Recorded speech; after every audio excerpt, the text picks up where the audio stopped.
today. So I want to bring up another long-time struggler and fighter against this kind of fascist menace, a leader in the social justice movement here in Washington, D.C., Reverend Grayman Hagler.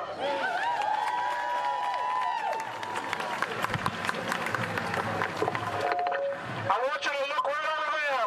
You see about 5,000 people working their way in. We've been marching from Freedom Plaza, and so we're going to fill this park even more with people who resist the kind of hatred and the kind of xenophobia that is being expounded by these folks. I was reflecting that when I was in Boston pastoring, I think it was 1982, and the Klan decided they were going to march in Boston. And 10,000 people turned out to resist the Klan marching in Boston. And when they saw the crowd, they turned around and went the other way and took off their robes to go into hiding.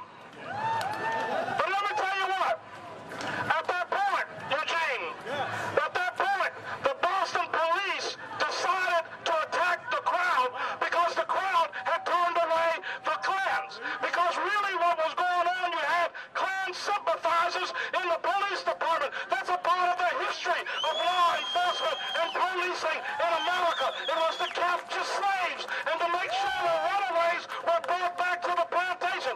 Everything that we are fighting against right now in this country is really a paradigm of white supremacy. Make no mistake about it. They came here because they know in the White House they got one of their own. But we're here to say that even though you don't have light between you, you stand shoulder to shoulder. We stand against all of you, and we are not afraid, and we are not weak, and we are not timid, and we will not be turned around.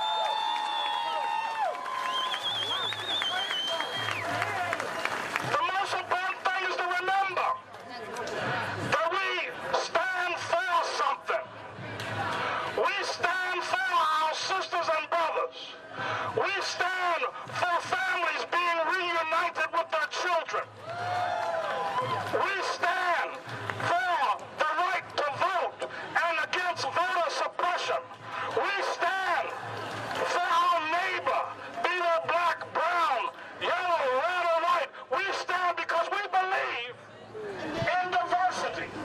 We believe that people, we should celebrate who come from different places. We should not build walls, but in fact our agenda has to be to tear walls down. To make the society a stronger society built upon inclusion and diversity, where we all learn from each other and nobody is afraid of anybody. I tell this story every once in a while to help get us to understand what is going on in this country. When I graduated from seminary, I had a woman that called herself progressive 2 classes behind. And she knocked on my door, and she said, since you're graduating, I want to, if it's possible, I'd like to see your apartment, because I'm thinking about renting it. And I invited her in. And she walked all through my apartment, the bedroom, the living room, the kitchen, and she got to my front door and she says, well, I think I'll rent it because after all, I can fumigate it, right? She didn't realize this white woman what came out of her mouth when she understood that I had been in that apartment as a black man. And I'm saying that because whether you agreed with Obama or not, after 8 years of Obama, folks decided and felt that they could sell the idea of fumigating America to get that black stench off of it, to get those brown people out of it, to basically lift up, and when they say, make America great again, we know what they're really saying. They're saying, make America right again, make America xenophobic again, make America filled with hatred again, make America great is bullshit.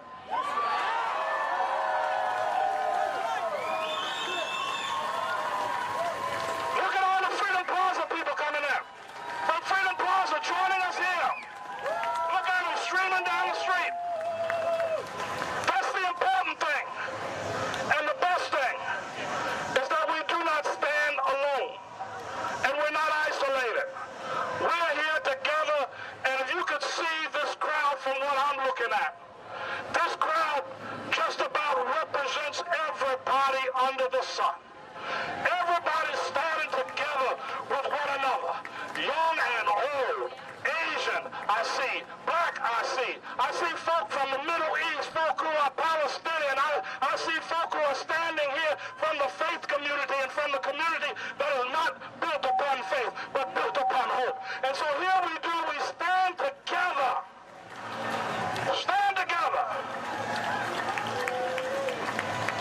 preaching hope and light. This guy, he loves the signal folks with his little racist stuff. And remember this is not an aberration. This is a part of America.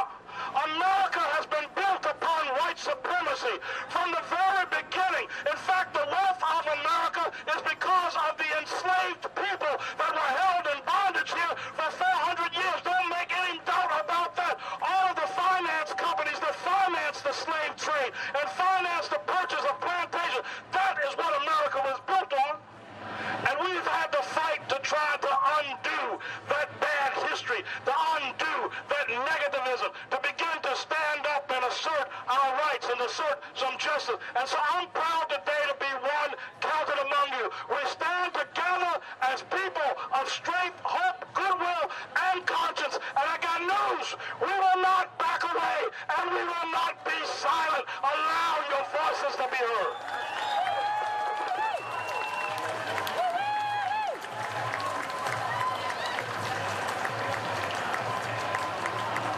So as you can see, there's actually many, many more of us who are on their way here. So we are still growing, and there's still like 13 of them.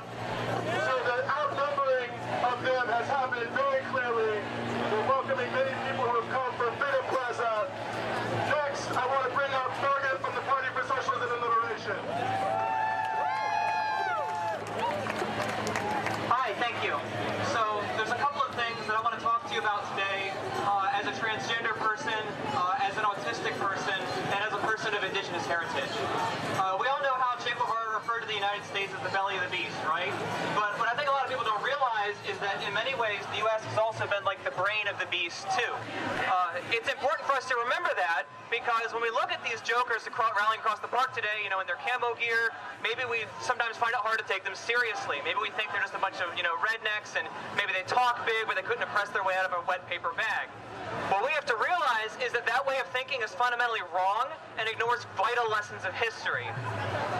When we talk about fascism, about Nazism, and we talk about the anti-Semitism of Hitler and the genocidal war against Slavic people, the systematic discrimination against and slaughter of Jews, Romani, LGBTQ people, disabled people, and all sorts of other minorities, we have to understand that Hitler and Mussolini didn't invent those ideas out of their own twisted minds. They learned them from other people who had already done those things. White supremacy in the United States taught fascism worldwide how to carry out its infamous deeds because it perfected that evil here first. That's right. The Nazis and the Boers in South Africa alike learned their system of legal racial apartheid from Jim Crow in the American South. That's right. The Nazis learned how to wage a genocidal war against people they deemed inferior, Slavs of Eastern Europe, by studying how white settlers evicted and annihilated the indigenous people of this continent from our ancient lands. That's right. They learned concentration camps from looking at U.S.'s native reservations. That's right. So we talk about how the evil that we now face, we have to understand that they were the brain trust of some of the most infamously vile people to have ever existed, and that when they claim a specific legacy of white supremacy in America, they're consciously celebrating those very things. Right. Among the fascists that marched a year ago in Charlottesville, some of them were probably here today, was a neo-Nazi terrorist group called Atomwaffen. They made news in recent years, you might have heard of them, for their targeted murders of LGBTQ people, which they brag about. The Klan goes after LGBTQ people too, ordering its members to kill gay people, and resting on a long legacy of terrorizing gay clubs and neighborhoods and lynching gender nonconforming people. That too comes from a colonial heritage. Settlers murdered indigenous same-gender lovers and gender nonconforming people with extreme brutality. Just the same, when the Nazis came to power in Germany in 1933, they did the same thing.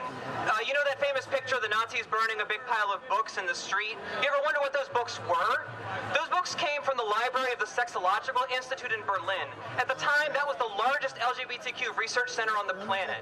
This was a place where, by 1933, they had already abandoned the idea that being gay or trans was a mental illness or moral corruption, but just another way of life. This was a place where they had already figured out